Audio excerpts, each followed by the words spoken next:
ವಿದ್ಯಾರ್ಥಿಗಳೇ, ಇಲ್ಲಿ ನಿಮಗೆ ಗೊತ್ತಿದೆ, ಭಾರತ ಕಂಡಂತಹ ಒಬ್ಬ ವಿಜ್ಞಾನಿ ಹಾಗೂ ಭಾರತದ ರಾಷ್ಟ್ರಪತಿಗಳಾಗಿ ತಮ್ಮ ಸೇವೆಯನ್ನು ಭಾರತಕ್ಕೆ ಸಲ್ಲಿಸುವುದರ ಮೂಲಕವಾಗಿ ವಿಜ್ಞಾನ ಕ್ಷೇತ್ರಗಳಲ್ಲಿ ಅನೇಕ ಸಾಧನೆಗಳನ್ನು ಮಾಡಿದಂತಹ ಡಾಕ್ಟರ್ APJ ಅಬ್ದುಲ್ ಕಲಾಂ ಅವರು ಒಂದು ಮಾತನ್ನು ಹೇಳ್ತಾರೆ. ಏನಪ್ಪ ಅಂದರೆ, ಸಮಸ್ಯೆಗಳಿಗೆ ನಿಮ್ಮನ್ನು ಸೋಲಿಸುವ ಅವಕಾಶವನ್ನು ಯಾವುದೇ ಕಾರಣಕ್ಕೂ ಕೊಡಬೇಡಿ ಅಂತ ಹೇಳ್ತಾರೆ. ಯಾಕೆಂದ್ರೆ ಅವರ ಅನುಭವದ ಮಾತನ್ನು ಹೇಳ್ತಾ ಹೋಗ್ತಾರೆ. ಅದರಲ್ಲಿ ನಾವು ಗಮನಿಸಬೇಕಾಗುತ್ತೆ, ಅವರು ನಮ್ಮ ಜೀವನವನ್ನು ಬಡತನದಲ್ಲಿ ಕಳೆದಂತಹ ವ್ಯಕ್ತಿಗಳು. ನೋಡಿ, ಅಲ್ಲಿ ಅನೇಕ ಸಮಸ್ಯೆಗಳು ಅವರಿಗೆ ಎದುರಾಗ್ತವೆ. ಅಂತಹ ಸಂದರ್ಭದಲ್ಲಿ ಅವುಗಳನ್ನು ಏನ್ ಮಾಡ್ತಾರೆ, ಮೆಟ್ಟಿ ನಿಲ್ತಾರೆ, ಧೈರ್ಯವಾಗಿ ಎದುರಿಸಿ ತಾವು ಅಂದುಕೊಂಡಂತಹ ಗುರಿಯನ್ನು ಮುಟ್ಟುವುದರ ಕಡೆಗೆ ಹೆಚ್ಚಿನ ಗಮನವನ್ನು ಕೇಂದ್ರೀಕರಿಸ್ತಾರೆ ಡಾಕ್ಟರ್ APJ ಅಬ್ದುಲ್ ಕಲಾಂ ಅಂತ ಹೇಳಬೇಕಾಗಿದೆ. ಆ ನಿಟ್ಟಿನಲ್ಲಿ ಸಹಜವಾಗಿಯೇ ನೀವು ಕೂಡ ನಿಮ್ಮ ಗುರಿಗಳು ಅಂತೇಳಿ ನಾವು ಕರೀತೀವಿ. ಅನೇಕ ಗುರಿಗಳನ್ನು ಇಟ್ಕೊಂಡು ನೀವು ಬಂದಿದ್ದೀರಾ, ಶಿಕ್ಷಣವನ್ನು ಕಲಿತಾ ಇದ್ದೀರಾ. ಅಲ್ಲಿ ಅನೇಕ ಆ ಗುರಿಗಳನ್ನು ಮುಟ್ಟುವಂತಹ ಸಮಯದಲ್ಲಿ ನಿಮಗೆ ಅನೇಕ ಸಮಸ್ಯೆಗಳು, ಅಡೆತಡೆಗಳು ಬರ್ತವೆ. ಆ ಬಂದಂತಹ ಎಲ್ಲಾ ಸಮಸ್ಯೆಗಳು ಇರ್ಬೋದು, ಹಾಗೆ ಅಡೆತಡೆಗಳಿರ್ಬೋದು, ಅವುಗಳನ್ನೆಲ್ಲವನ್ನೂ ಕೂಡ ಏನ್ ಮಾಡಬೇಕಾಗುತ್ತೆ, ದೃಢ ಚಿತ್ತದಿಂದ ಎದುರಿಸಬೇಕಾಗುತ್ತೆ ಎನ್ನುವಂತಹ ಅಂಶವನ್ನು ನಾವಿಲ್ಲಿ ಗಮನಿಸಬೇಕಾಗುತ್ತೆ. ಆ ನಿಟ್ಟಿನಲ್ಲಿ ಏನೇ ಸಮಸ್ಯೆ ಬಂದರೂ ಕೂಡ ನೀವು ಕೂಡ ಗೆದ್ದರದೆ, ಆ ಸಮಸ್ಯೆ ಗೆಲ್ಲಲು ಅವಕಾಶವನ್ನು ಕೊಡದೆ, ಆ ಸಮಸ್ಯೆಯ ವಿರುದ್ಧವಾಗಿ ನೀವು ಕೂಡ ನಿಮ್ಮ ಗುರಿಯನ್ನು ಮುಟ್ಟುವುದರ ಕಡೆಗೆ ನಿಮ್ಮ ಗಮನ ಬೀರಬೇಕು ಎನ್ನುವಂತಹ ಅಂಶವನ್ನು ತಿಳಿಯುವುದರ ಮೂಲಕವಾಗಿ ಇಲ್ಲಿ ಜಾಗತಿಕ ಇತಿಹಾಸದಲ್ಲಿ ಮೆಸೊಪೊಟೇಮಿಯಾ ಎಂಬ ಭೂಭಾಗದಲ್ಲಿ ಒಂದು ನಾಗರಿಕತೆ ಬೆಳೆದುಕೊಂಡು ಬಂತು ಅಂತೇಳಿ ನಾವು ಕರೀತೀವಿ. ಹಾಗಾದ್ರೆ ಈ ಒಂದು ನಾಗರಿಕತೆ ಸಾಕ್ಷಾತ್ 4000ರಿಂದ 3000 ನಡುವಣ ಅವಧಿಯಲ್ಲಿ ಬೆಳೆದಿರಬಹುದು ಎನ್ನುವಂತಹ ಮಾಹಿತಿಯನ್ನು ಇತಿಹಾಸಕಾರರು ಹೇಳಿಕೊಂಡು ಬರ್ತಾರೆ. ಹಾಗೆ ಇದರ ಜೊತೆಯಲ್ಲಿ ಈ ಒಂದು ನಾಗರಿಕತೆ 2 ನದಿಗಳ ಮುಖಶ ಭೂಮಿಯಲ್ಲಿ ಬೆಳೆದಂತಹ ನಾಗರಿಕತೆ ಎಂಬುದು ನಮಗೆ ಈಗಾಗಲೇ ಗೊತ್ತಾಗಿದೆ. ಯಾವ 2 ನದಿಗಳು? ಯುಫ್ರಟಿಸ್ ಮತ್ತು ಟೈಗ್ರಿಸ್ ಎಂಬ 2 ನದಿಗಳ ಮುಖಶ ಭೂಮಿಯಲ್ಲಿ ಬೆಳೆದಿರುತ್ತೆ.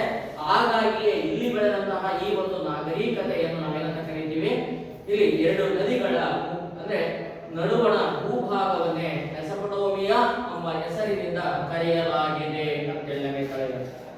ಹಾಗಾಗಿ ಈ ಒಂದು ನಾಗರಿಕತೆ 5 ಪ್ರಮುಖ ಜನಾಂಗಗಳಿಂದ ಅಂದ್ರೆ ತಮ್ಮದೇ ಆದಂತಹ ಸಂಸ್ಕೃತಿ ಮತ್ತು ನಾಗರಿಕತೆಯನ್ನು ಬೆಳೆಸಿಕೊಂಡು ಬಂತು ಅಂತ ಹೇಳಲಾಗಿದೆ. ಹಾಗಾದ್ರೆ ಯಾವ ಯಾವ ಜನಾಂಗ ಈ ನಾಗರಿಕತೆಯನ್ನು ಕಟ್ಟಿ ಬೆಳೆಸ್ತಾರ? ಯಾರ್ಯಾರಿದ್ದಾರ? ಮೊದಲನೇ ನಾವು ಗಮನಿಸುವಂತದ್ದು ಯಾವ ಜನಾಂಗ? ಸುಮೇರಿಯನ್ ಜನಾಂಗ. ಇವರನ್ನೇ ನಾವು ಮೆಸೊಪೊಟೇಮಿಯಾ ನಾಗರಿಕತೆಯ ಹರಿಕಾರರು ಅಂತ ಹೇಳ್ತಾ ಇದ್ವಿ. ಹಾಗೆ ಇವರಾದ ನಂತರದಲ್ಲಿ ಯಾರು ಬರ್ತಾರೆ? ಅಕಾಡಿಯನ್ನರು ಅಂತ ಹೇಳಿ ಕರೀತೀವಿ. ಅಕಾಡದಲ್ಲಿ ವಾಸವಾಗಿರ್ತಾರೆ. ಹಾಗಾಗಿ ಇವರನ್ನು ನಾವೇನಂತ ಕರೀತೀವಿ? ಅಕಾಡಿಯನ್ ಜನಾಂಗ ಅಂತ ಹೇಳಿ ಕರೀತೀವಿ. ಇವರು ಸುಮೇರಿಯನ್ನರ ಪ್ರಾಬಲ್ಯವನ್ನು ಅಳಿಸಿ ಹಾಕುವುದರ ಮೂಲಕವಾಗಿ ಮೆಸೊಪೊಟೇಮಿಯಾದಲ್ಲಿ ತಮ್ಮ ಸಂಸ್ಕೃತಿ ಮತ್ತು ನಾಗರಿಕತೆಯನ್ನು ಕಟ್ಟಿ ಬೆಳೆಸಿದರು ಅಂತ ಹೇಳಿ. ಇವರ ತರುವಾಯದಲ್ಲಿ ಯಾರು ಬರ್ತಾರೆ? ಅಮೋರಿಯನ್ ಜನಾಂಗ ಅಂತ ಹೇಳಿ ಕರೀತೀವಿ. ಇವರನ್ನು ನಾವು ಪ್ರಾಚೀನ ಬಾಬಿಲೋನಿಯನ್ನರು ಅಂತ ಹೇಳಿ ಕರೀತೀವಿ. ಯಾಕೆ ಕರೀತೀವಿ? ಬ್ಯಾಬಿಲೋನಿಯಾ ನಗರವನ್ನು ತಮ್ಮ ರಾಜಧಾನಿಯನ್ನಾಗಿ ಇಟ್ಟುಕೊಂಡು ನೇಮಿಸಿಕೊಂಡು ಅಲ್ಲಿಂದಲೇ ತಮ್ಮ ಆಡಳಿತವನ್ನು ನಡೆಸಿಕೊಂಡು ಬಂದಿದ್ದರಿಂದಲೇ ಇವರನ್ನು ನಾವೇನಂತ ಕರೀತೀವಿ? ಪ್ರಾಚೀನ ಬಾಬಿಲೋನಿಯನ್ನರು ಅಂತ ಹೇಳಿ ನಾವು ಕರೀತೀವಿ. ಈ ಒಂದು ಜನಾಂಗದಲ್ಲಿ ಪ್ರಖ್ಯಾತಿಯನ್ನು ಪಡೆದಂತಹ ರಾಜನೇ ಯಾರೋ? ಹಮ್ಮುರಬಿ ಅಂತ ಹೇಳಿ ನಾವು ಕರೀತೀವಿ. ಹಾಗೆ ಇವರ ತರುವಾಯದಲ್ಲಿ ಯಾವ ಜನಾಂಗ ಬರುತ್ತೆ? ಇಲ್ಲಿ ಅಸಿರಿಯನ್ನರು ಅಂತ ಹೇಳಿ ಕರೀತೀವಿ. ಇವರು ಕೂಡ ಮಹಾನ್ ಸಾಮ್ರಾಜ್ಯದ ನಿರ್ಮಾಪಕರಾಗಿ ಈ ಮೆಸೊಪೊಟೇಮಿಯಾ ನಾಗರಿಕತೆಗೆ ತಮ್ಮದೇ ಆದಂತಹ ಸಂಸ್ಕೃತಿ ಮತ್ತು ನಾಗರಿಕತೆಯನ್ನು ಕಟ್ಟಿ ಬೆಳೆಸಿದರು ಅಂತ ಹೇಳಿ ನಮಗೆ ಕಳೆಯುತ್ತೆ. ಹಾಗೆ ಇದಾದ ತರುವಾಯದಲ್ಲಿ ಚಾಲ್ಡಿಯನ್ ಜನಾಂಗ ಇಲ್ಲಿ ಬರ್ತಾರೆ. ಇವರು ಕೂಡ ಇವರನ್ನು ನಾವೇನಂತ ಕರಿತೀವಿ, ಹೊಸ ಬಾಬಿಲೋನಿಯನ್ ಜನಾಂಗ ಅಂತ ಹೇಳಿ ಕರಿತೀವಿ. ಅಂದ್ರೆ ಇವರು ಬ್ಯಾಬಿಲೋನಿಯ ನಗರವನ್ನ ಮತ್ತೆ ತಮ್ಮ ಆಡಳಿತದ ಕೇಂದ್ರವನ್ನಾಗಿ ನೇಮಿಸಿಕೊಳ್ಳುವುದರ ಮೂಲಕವಾಗಿ ಅಲ್ಲಿಂದಲೇ ತಮ್ಮ ಆಡಳಿತವನ್ನು ನಡೆಸಿಕೊಂಡು ಬಂದಿದ್ದರಿಂದಲೇ ಇವರನ್ನು ನಾವೇನಂತ ಕರಿತೀವಿ, ಹೊಸ ಬಾಬಿಲೋನಿಯನ್ ಜನಾಂಗ ಅಂತ ಹೇಳಿ ನಾವು ಕರೀತೀವಿ. ಹಾಗಾದ್ರೆ ಈ 5 ಜನಾಂಗಗಳು ಈ ಒಂದು ಮೆಸೊಪೊಟೇಮಿಯಾ ನಾಗರಿಕತೆಯಲ್ಲಿ ತಮ್ಮದೇ ಆದಂತಹ ಒಂದು ರಾಜಕೀಯ ಜೀವನ ಇರಬಹುದು, ಹಾಗೆ ಜೀವನದ ಅನೇಕ ಅಂಶಗಳನ್ನು ಇಲ್ಲಿ ಕೊಡುಗೆಗಳನ್ನಾಗಿ ಬಿಟ್ಟು ಹೋಗಿದ್ದಾರೆ ಅಂತೇಳಿ ನಮಗೆ ತಿಳಿಯುತ್ತೆ. ಅದರಲ್ಲಿ ಮುಖ್ಯವಾಗಿ ಬರುವಂತದ್ದು ಯಾವುದು, ರಾಜಕೀಯ ಜೀವನ ಅಂತೇಳಿ ನಾವು ಕರೀತೀವಿ. ಅಂದ್ರೆ ಇವರು ಸಹಜವಾಗಿಯೇ ಹಳ್ಳಿಗಳಲ್ಲಿ ವಾಸವಾಗಿರ್ತಾರೆ. ಹಳ್ಳಿಗಳಲ್ಲಿ ಜನಸಂಖ್ಯೆ ಹೆಚ್ಚಾದಂತೆಲ್ಲ ಏನಾಗಿ ಬೆಳ್ಕೊಂಡು ಬರ್ತವೆ, ಪಟ್ಟಣಗಳಾಗಿ ಬೆಳೀತವೆ. ಅಲ್ಲಿ ಜನಸಂಖ್ಯೆ ಹೆಚ್ಚಾದಂತೆಲ್ಲ ಏನಾಗುತ್ತೆ, ಅವೇ ನಗರಗಳಾಗಿ ಬೆಳ್ಕೊಂಡು ಬರ್ತವೆ. ಇವುಗಳನ್ನೇ ನಾವೇನಂತ ಕರಿತೀವಿ, ನಗರ ರಾಜ್ಯಗಳು ಅಂತ ಕರಿತೀವಿ. ಅಲ್ಲಿ ಜನಸಂಖ್ಯೆ ಹೆಚ್ಚಾದಂತೆಲ್ಲ ಏನಾಗುತ್ತೆ, ಅವೇ ರಾಜ್ಯಗಳಾಗಿ ಸಾಮ್ರಾಜ್ಯವಾಗಿ ಮೆಸೊಪೊಟೇಮಿಯಾ ನಾಗರಿಕತೆಯಲ್ಲಿ ಬೆಳೆದುಕೊಂಡು ಬಂದುವು ಅಂತ ನಮಗೆ ಕಳೆಯುತ್ತೆ. ಹಾಗಾದ್ರೆ ಇವುಗಳ ಆಡಳಿತವನ್ನು ನೋಡಿಕೊಳ್ಳುವುದಕ್ಕೋಸ್ಕರವಾಗಿ ಒಬ್ಬ ವ್ಯಕ್ತಿಯನ್ನು ಒಡೆಯನನ್ನಾಗಿ ನೇಮಿಸಿಕೊಂಡು ಬರ್ತಾರ. ಆ ಒಡೆಯರನ್ನು ಇವರು ಏನಂತ ಕರೀತಾರ,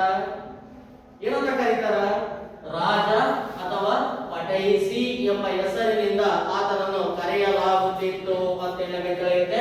ಇವನು ಬಹುಮುಖ್ಯವಾಗಿ ಏನ್ ಮಾಡ್ತಾ ಇದ್ದ, ಆಡಳಿತ ಮತ್ತು ಧರ್ಮಗಳೆರಡರ ಮುಖ್ಯಸ್ಥನಾಗಿ ತನ್ನ ಅಧಿಕಾರವನ್ನು ನಡೆಸಿಕೊಂಡು ಬರುವುದರ ಮೂಲಕವಾಗಿ ಏನ್ ಮಾಡ್ತಾನೆ, ಭೂಮಿಯ ಮೇಲಿನ ದೇವರ ಪ್ರತಿನಿಧಿಯಾಗಿ, ಅಂದ್ರೆ ಅವನ ಪ್ರತಿನಿಧಿಯಾಗಿ ತನ್ನ ಅಧಿಕಾರವನ್ನು ಇಲ್ಲಿ ನಡೆಸಿಕೊಂಡು ಬರುವುದರ ಮೂಲಕವಾಗಿ ಒಂದು ಅಪರಿಮಿತವಾದಂತಹ ಅಧಿಕಾರವನ್ನು ತನ್ನ ಕೈಯಲ್ಲಿ ಕೇಂದ್ರೀಕರಿಸಿಕೊಂಡು ಬಂದ ಅಂತ ನಮಗೆ ತಿಳಿಯುತ್ತೆ. ಆ ಕಾರಣದಿಂದಾಗಿ ಯಾವ ಅರಸ ಬಲಿಷ್ಠನಾಗಿರ್ತಾನೋ ಅಂತಹ ಅರಸ ಅಪರಿಮಿತವಾದಂತಹ ಅಧಿಕಾರವನ್ನು ಇಲ್ಲಿ ನಡೆಸಿಕೊಂಡು ಬರಲು ಸಾಧ್ಯವಾಗಿದೆ. ಯಾವ ಅರಸ ದುರ್ಬಲನಾಗಿರ್ತಾನೋ ಅಂತಹ ಅರಸ ಏನ್ ಮಾಡ್ತಾನೆ, ಅಧಿಕಾರವನ್ನು ಕಳೆದುಕೊಳ್ಳುವುದರ ಮೂಲಕವಾಗಿ ಆ ಅಧಿಕಾರ ಸೈನ್ಯಾಧಿಕಾರಿಗಳ ಕೈ ಸೇರಿದಂತಹ ಅಂಶಗಳು ಕೂಡ ನಮಗೆ ಈ ನಾಗರಿಕತೆಯಲ್ಲಿ ಕಂಡು ಬಂದಿವೆ ಅಂತ ಹೇಳಿ ಕಳೆಯುತ್ತೆ. ಹಾಗೆ ಆಡಳಿತದಲ್ಲಿ ಪುರೋಹಿತರು ಹೆಚ್ಚಿನ ಸ್ಥಾನಮಾನವನ್ನು ಪಡೆದುಕೊಂಡಿದ್ರು ಅಂತ ಹೇಳಿ ಕಳೆಯುತ್ತೆ. ಹಾಗೆ ಆಡಳಿತದ ಅನುಕೂಲಕ್ಕೋಸ್ಕರವಾಗಿ ಏನ್ ಮಾಡ್ತಾರೆ, ಅನೇಕ ಪ್ರಾಂತ್ಯಗಳನ್ನಾಗಿ ವಿಭಾಗಿಸಿಕೊಂಡು ಬಂದ್ರು ಅಂತ ಹೇಳಿ ಕಳೆಯುತ್ತೆ. ಹಾಗೆ ಅನೇಕ ಅಧಿಕಾರಿಗಳನ್ನು ನೇಮಿಸಿಕೊಳ್ಳುವುದರ ಮೂಲಕವಾಗಿ ಏನ್ ಮಾಡ್ತಾರೆ, ಆಡಳಿತವನ್ನು ನಿರ್ವಹಿಸಿಕೊಂಡು ಹೋಗ್ತಾರೆ. ಅಂದ್ರೆ ರಾಜ್ಯಪಾಲರು ಅಂತ ಕರಿತೀವಿ. ಅವರನ್ನು ನೇಮಿಸಿ ಆಡಳಿತವನ್ನು ನಿರ್ವಹಿಸಿಕೊಂಡು ಬರ್ತಾರೆ. ಅದರ ಜೊತೆಯಲ್ಲಿ ಕುದುರೆಗಳನ್ನು ಬಳಸಿಕೊಳ್ಳುವುದರ ಮೂಲಕವಾಗಿ ಏನ್ ಮಾಡ್ತಾರೆ, ಅಂಚೆ ವ್ಯವಸ್ಥೆಯನ್ನು ಇವರು ನಿರ್ವಹಿಸಿಕೊಂಡು ಬಂದ್ರು ಅಂತ ಹೇಳಿ ಕಳೆಯುತ್ತೆ. ಹಾಗಾದ್ರೆ ಇಂತಹ ಈ ರೀತಿಯಾದಂತಹ ಒಂದು ರಾಜಕೀಯ ಜೀವನವನ್ನು ಒಳಗೊಂಡಂತಹ ಈ ಜನಾಂಗ ಅಥವಾ ಈ ನಾಗರಿಕತೆಯಲ್ಲಿ ಒಬ್ಬ ರಾಜ ಅಧಿಕಾರವನ್ನು ವಹಿಸಿಕೊಳ್ತಾನೆ. ಆತನನ್ನೇ ನಾವೇನಂತ ಕರಿತೀವಿ, ಹಮ್ಮುರಬಿ ಅಂತ ಹೇಳಿ ನಾವು ಕರೀತೀವಿ.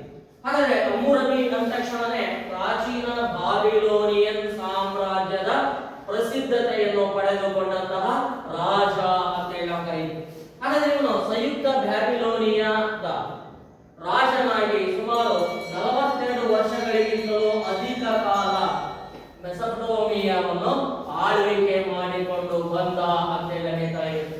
ಹಾಗಾಗಿ ಈ ಹಮ್ಮುರಬಿ ಅಂದ್ರೆ ಹೀಬ್ರೋ ಭಾಷೆಯಲ್ಲಿ, ಯಾವ ಭಾಷೆಯಲ್ಲಿ, ಹೀಬ್ರೋ ಭಾಷೆಯಲ್ಲಿ ಪ್ರೀತಿಯ ಚಿಕ್ಕಪ್ಪ ಎಂಬ ಒಂದು ಅರ್ಥವನ್ನು ಅದು ಒಳಗೊಂಡಿದೆ ಅಂತ ಹೇಳಿ ಕರೆಯುತ್ತೆ. ಹಾಗಾದ್ರೆ ಈ ಹಮ್ಮುರಬಿ ಎಂತಹ ವ್ಯಕ್ತಿತ್ವವನ್ನು ಒಳಗೊಂಡಂತಹ ವ್ಯಕ್ತಿಯಾಗಿದ್ದ, ಇಲ್ಲಿ ನಾವು ಗಮನಿಸಬೇಕಾಗುತ್ತೆ. ಹಮ್ಮುರಬಿ ಅಂದ ತಕ್ಷಣನೇ ಇವನೊಬ್ಬ ಬಹುದೊಡ್ಡ ಸಾಮ್ರಾಜ್ಯವಾದಿಯಾಗುವುದರ ಮೂಲಕವಾಗಿ ಏನಾಗಿರ್ತಾನೆ, ಬಹುದೊಡ್ಡ ಸಾಮ್ರಾಜ್ಯವಾದಿಯಾಗಿದ್ದ. ಯಾವಾಗ ಬಹುದೊಡ್ಡ ಸಾಮ್ರಾಜ್ಯದಾಯಿಯಾಗಿದ್ದೋ ವಾದಿಯಾಗಿದ್ದೋ ಆ ಕಾರಣದಿಂದಾಗಿ ಇವನು ಏನ್ ಮಾಡ್ತಾನೆ, ಮೆಸೊಪೊಟೇಮಿಯಾವನ್ನು ಆಕ್ರಮಿಸುವುದರ ಮೂಲಕವಾಗಿ ದಕ್ಷ ಆಡಳಿತಗಾರನಾಗುವುದರ ಮೂಲಕವಾಗಿ ಪ್ರಬಂಧ ಸಂಪನ್ನ ಜ್ಞಾನವನ್ನು ಒಳಗೊಂಡಂತಹ ಒಬ್ಬ ಸರ್ವಾಧಿಕಾರಿಯಾಗಿ ತನ್ನ ಆಡಳಿತವನ್ನು ಮೆಸೊಪೊಟೇಮಿಯಾದಲ್ಲಿ ನೀಡಿಕೊಂಡು ಬಂದ ಅಂತ ಹೇಳಿ ಕರೆಯುತ್ತೆ. ಹಾಗಾದ್ರೆ ಈ ರೀತಿಯಾಗಿ ಒಬ್ಬ ದಕ್ಷ ಆಡಳಿತಗಾರನಾಗಿ ಸಾಮ್ರಾಜ್ಯಶಾಹಿ ವ್ಯಕ್ತಿತ್ವವನ್ನು ಅಂದ್ರೆ ಆ ಒಂದು ಮಹತ್ವಾಕಾಂಕ್ಷೆಯನ್ನು ಇಟ್ಟುಕೊಳ್ಳುವುದರ ಮೂಲಕವಾಗಿ ಹಾಗೆ ಇದ್ರ ಜೊತೆಯಲ್ಲಿ ಏನಾಗಿರ್ತಾನೆ ಇಲ್ಲಿ ಒಬ್ಬ ಅಂದ್ರೆ ಇಲ್ಲಿ ಜ್ಞಾನ ಸಂಪನ್ನನಾದಂತಹ ಸರ್ವಾಧಿಕಾರಿಯೂ ಕೂಡ ಆಗಿದ್ದ ಎನ್ನುವಂತಹ ಅಂಶ ನಮಗೆ ಇಲ್ಲಿ ಬೆಳಕಿಗೆ ಬರುತ್ತೆ.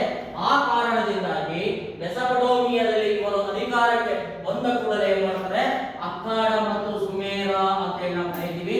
ಈ ಎರಡೂ ಪ್ರದೇಶಗಳನ್ನು ಏನ್ ಮಾಡಿದ, ಆಕ್ರಮಿಸುವುದರ ಮೂಲಕವಾಗಿ ಈ ಎರಡೂ ಪ್ರದೇಶಗಳನ್ನು ಒಟ್ಟುಗೂಡಿಸುವುದರ ಮೂಲಕವಾಗಿ ವಿಶಾಲವಾದಂತಹ ಮೆಸೊಪೊಟೇಮಿಯಾ ಸಾಮ್ರಾಜ್ಯವನ್ನು ಯಾರು ನಿರ್ಮಿಸಿಕೊಂಡು ಬರ್ತಾರೆ, ಹಮ್ಮುರಬಿ ನಿರ್ಮಿಸಿಕೊಂಡು ಬಂದ ಅಂತೇಳಿ ನಮಗೆ ತಿಳಿಯುತ್ತೆ. ಅಷ್ಟೇ ಅಲ್ಲದೆ ಈ ರೀತಿಯಾಗಿ ವಿಶಾಲವಾದಂತಹ ಸಾಮ್ರಾಜ್ಯವನ್ನು ನಿರ್ಮಿಸುವುದರ ಮೂಲಕವಾಗಿ ವಿಶಾಲವಾದಂತಹ ಸಾಮ್ರಾಜ್ಯವನ್ನು ಏನ್ ಮಾಡ್ತಾನೆ, ಆಡಳಿತದ ಅನುಕೂಲಕ್ಕೋಸ್ಕರವಾಗಿ ಅನೇಕ ಜಿಲ್ಲೆಗಳನ್ನಾಗಿ ವಿಭಾಗಿಸಿಕೊಂಡು ಬರ್ತಾನೆ. ಏನಾಗಿ ವಿಭಾಗ ಮಾಡ್ತಾನೆ, ಜಿಲ್ಲೆಗಳನ್ನಾಗಿ ವಿಭಾಗಿಸಿಕೊಂಡು ಬಂದ ಅಂತೇಳಿ ನಮಗೆ ತಿಳಿಯುತ್ತೆ.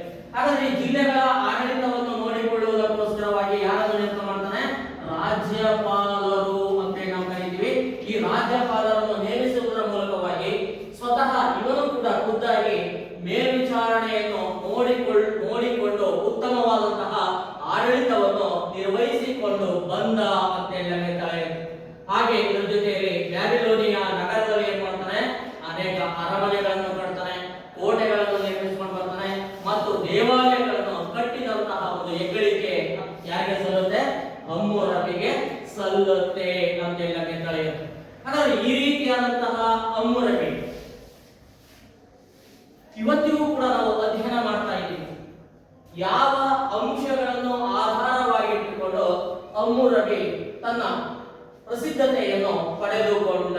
ಹಾಗಾದ್ರೆ ನಾನು ಈಗ ಹೇಳಿದೆ, ಅವನ ಸಾಧನೆಗಳೇನು?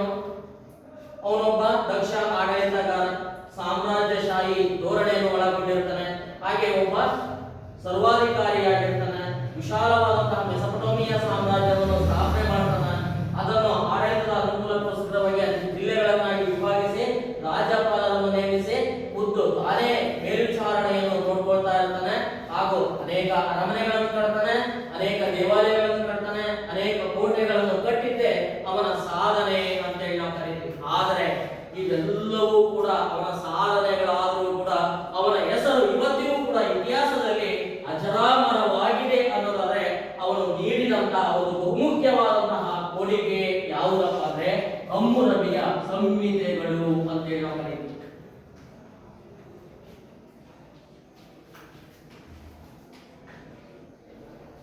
ಏನು ಸಂಹಿತೆಗಳು ಅಂದ್ರೆ? ಏನು ಸಂಹಿತೆಗಳು ಅಂದ್ರೆ? ಏನು ಸಂಹಿತೆಗಳು? ಏನು ಸಂಹಿತೆಗಳು ಅಂದ್ರೆ? ಈ ಸಂಹಿತೆಗಳು ಅಂದ್ರೆ ಕಾಯಿದೆಗಳು ಅಂತೇಳಿ ನಾವು ಕರೀತೀವಿ. ಏನು? ಕಾಯಿದೆಗಳು ಅಥವಾ ಕಾನೂನುಗಳು ಅಂತೇಳಿ ನಾವು ಕರೀತೀವಿ. ಏನು? ಏನು?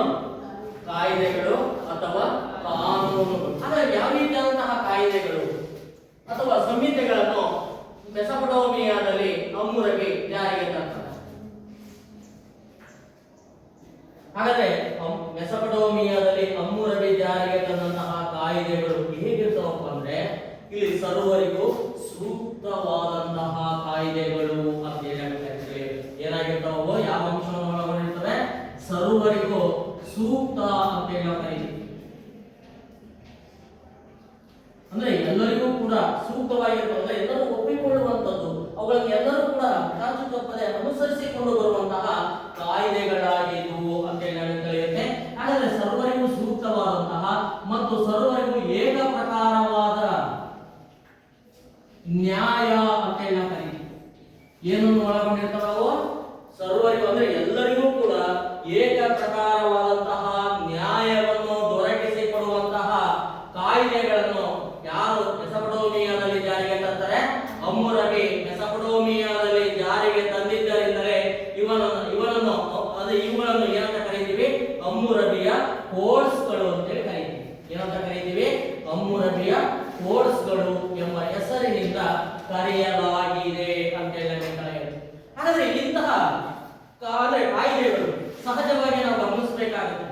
ಹೆಚ್ಚಿನದಾಗಿ ಇವರ ಕಾಲದಲ್ಲಿ ಜಾರಿಗೆ ಬಂದಂತಹ ಕಾಯ್ದೆಗಳಾಗಿರಲಿಲ್ಲ. ಅವನು ಸುಮಾರು ಏನಪ್ಪಾ ಅಂದ್ರೆ 282 ಬಗೆಯ ಕಾನೂನುಗಳನ್ನು ತನ್ನ ಆಡಳಿತದ ಅವಧಿಯಲ್ಲಿ ಜಾರಿಗೆ ತಂದ. ಈ 282 ಕಾಯ್ದೆಗಳು ಕೂಡ ಇವನು ಜಾರಿಗೆ ತಂದಂತಹ ಕಾಯ್ದೆಗಳಾಗಿರಲಿಲ್ಲ ಅಂತ ಹೇಳಿ ತಿಳಿಯುತ್ತೆ. ಆದ್ರೆ ಅವು ಯಾವ ಕಾಲದಲ್ಲಿ ಇದ್ದವು ಅಂದ್ರೆ ಇಲ್ಲಿ ನಾವು ಬಹುಮುಖ್ಯವಾಗಿ ಗಮನಿಸಬೇಕಾಗುತ್ತೆ. ಸುಮೇರಿಯನ್ನರು ಅಂತ ಹೇಳಿ ನಾವು ಕರೀತೀವಿ. ಯಾರ ಕಾಲ?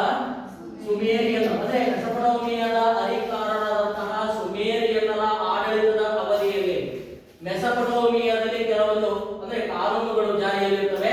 ಅವರು ಜಾರಿಗೆ ತಂದಂತಹ ಆ ಕಾಯ್ದೆಯ ಲಕ್ಷಣಗಳನ್ನು ಅಂದ್ರೆ ಗಣನೆಗೆ ತೆಗೆದುಕೊಳ್ಳುವುದರ ಮೂಲಕವಾಗಿ ಅವುಗಳ ಜೊತೆಗೆ ಏನ್ ಮಾಡ್ತಾನೆ, ಇವರು ಜಾರಿಗೆ ತಂದಂತಹ ಕಾನೂನುಗಳ ಜೊತೆಗೆ ಹಮ್ಮುರಬಿ ಕೆಲವೊಂದು ಹೊಸ ಕಾನೂನುಗಳು ಅಂತ ಹೇಳಿ ಕರಿತೀವಿ ಅಥವಾ ಹೊಸ ಕಾಯ್ದೆ ಅಂತ ಹೇಳಿ ನಾವು ಕರಿತೀವಿ. ಈ ಹೊಸ ಕಾಯ್ದೆಗಳನ್ನು ಏನ್ ಮಾಡ್ತಾನೆ, ಸೇರಿಸಿ ಅವುಗಳನ್ನು ಮೆಸೊಪೊಟೇಮಿಯಾದಲ್ಲಿ ಜಾರಿಗೆ ತಂದ ಅಂತ ಹೇಳಿ ಹೇಳ್ತಾರೆ. ಹಾಗಾದ್ರೆ ಇವನು ಜಾರಿಗೆ ತಂದಂತಹ ಈ ಕಾಯ್ದೆಗಳಿಗೆ ಐತಿಹಾಸಿಕ ಮಹತ್ವವಿದೆ ಎಂಬ ಒಂದು ಅಂಶವನ್ನು ನಾವು ಗಮನಿಸಬೇಕಾಗುತ್ತೆ. ಏನಿದೆ ಈ ಕಾಯ್ದೆಗಳಿಗೆ? ಐತಿಹಾಸಿಕ ಮಹತ್ವ. ಯಾಕೆ ಐತಿಹಾಸಿಕ ಮಹತ್ವ ಇದೆ? ಯಾಕಿದೆ ಐತಿಹಾಸಿಕ ಮಹತ್ವ ಈ ಕಾಯ್ದೆಗಳಿಗೆ?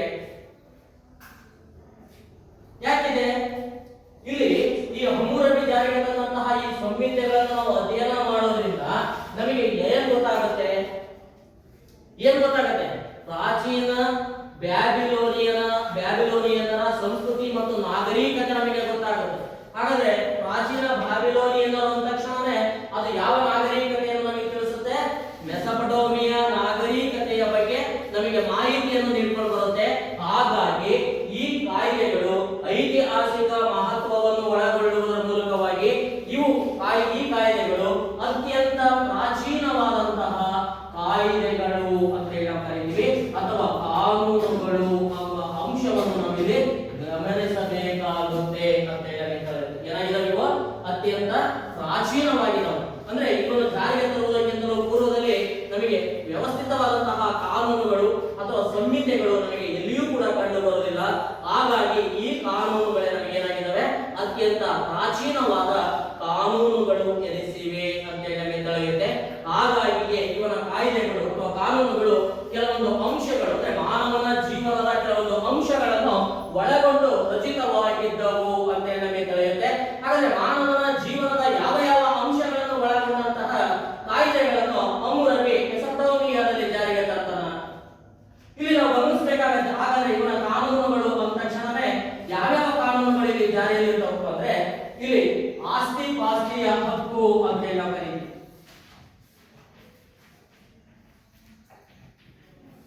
ಯಾವುದಕ್ಕೆ ಸಂಬಂಧಪಟ್ಟಂತಹ ಕಾಯ್ದೆ ಇದೆ?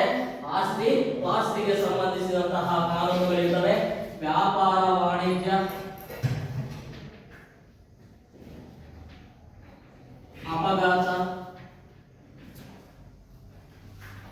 ಅಪಘಾತಕ್ಕೆ ಸಂಬಂಧಿಸಿದಂತೆ, ಕಾರ್ಮಿಕರಿಗೆ ಸಂಬಂಧಿಸಿದ, ಗುಲಾಮರು, ಹಾಗೆ ಮದುವೆ.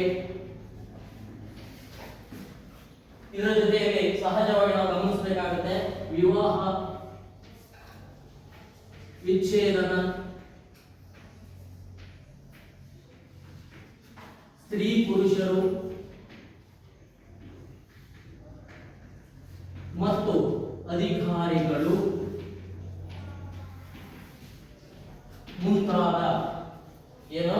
ಮುಂತಾದ ಮಾನವನ ಜೀವನದ ಅಂಶಗಳನ್ನು ಒಳಗೊಂಡಂತಹ ಕಾಯ್ದೆಗಳನ್ನು ಅಥವಾ ಕಾನೂನುಗಳನ್ನು ಯಾರು ಜಾರಿಗೆ ತರ್ತಾರೆ? ಹಮ್ಮುರಬಿ ಮೆಸೊಪೊಟೇಮಿಯಾದಲ್ಲಿ ಜಾರಿಗೆ ತಂದ ಅಂತ ಹೇಳಿ ಇವತ್ತಿಗೂ ಕೂಡ ನಾವು ಗಮನಿಸಿ, ಇವತ್ತು ನಾವು 21ನೇ ಶತಮಾನದಲ್ಲಿ ಇದ್ದೀವಿ, ನಾಗರಿಕ ಸಮುದಾಯದಲ್ಲಿ ಬದುಕ್ತಾ ಇದ್ದೀವಿ. ಇಲ್ಲಿ ನಾವು ಹೇಳೋದಾದ್ರೆ ಏನಪ್ಪ ಅಂದ್ರೆ ನಾವು ಕೂಡ ಕಾನೂನಿನ ಮುಂದೆ ಏನಾಗಿದ್ದೀವಿ? ಒಂದೇ. ಹೌದಲ್ವಾ?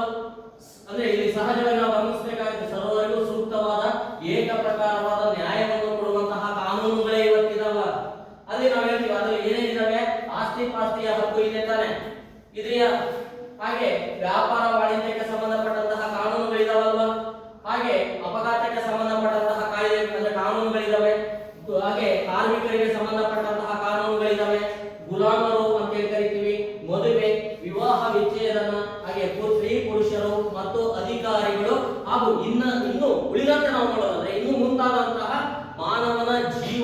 ಅಂಶಗಳನ್ನು ಒಳಗೊಂಡಂತಹ ಕಾನೂನುಗಳನ್ನು ಯಾರು ಜಾರಿಗೆ ತರ್ತಾರೆ?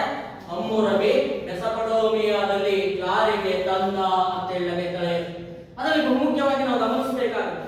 ಈ ಕಾಯ್ದೆಗಳನ್ನು ಕೆಲವೊಂದು ತತ್ವಗಳನ್ನು ಆಧಾರವಾಗಿಟ್ಟುಕೊಂಡು ಜಾರಿಗೆ ತರ್ತಾರೆ. ಯಾವ ತತ್ವವನ್ನು ಆಧಾರವಾಗಿಟ್ಟುಕೊಂಡು ಹಮ್ಮುರಬಿ ಇಂತಹ ಕಾನೂನುಗಳನ್ನು ಜಾರಿಗೆ ತಂದ? ಹಾಗಾದ್ರೆ ಏನು ಅವನ ತತ್ವ? ಯಾವ ತತ್ವಗಳನ್ನು ಇಟ್ಟುಕೊಂಡು ಈ ಕಾಯ್ದೆಗಳನ್ನು ತನ್ನ ಆಡಳಿತದ ಅವಧಿಯಲ್ಲಿ ಮೆಸೊಪೊಟೇಮಿಯಾದಲ್ಲಿ ಜಾರಿಗೆ ತರ್ತಾನೆ? ಅಲ್ಲಿ ಕೆಲವೊಂದು ಪ್ರಮುಖವಾದಂತಹ ತತ್ವಗಳನ್ನು ನಾವು ಗಮನಿಸಬೇಕಾಗುತ್ತೆ. ಒಂದೇನೇನಪ್ಪ ಅಂದ್ರೆ ಮುಯ್ಯಿಗೆ ಮುಯ್ಯಿ,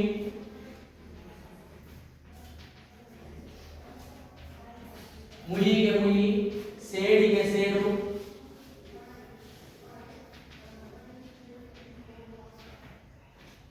ಕಣ್ಣಿಗೆ ಕಣ್ಣು,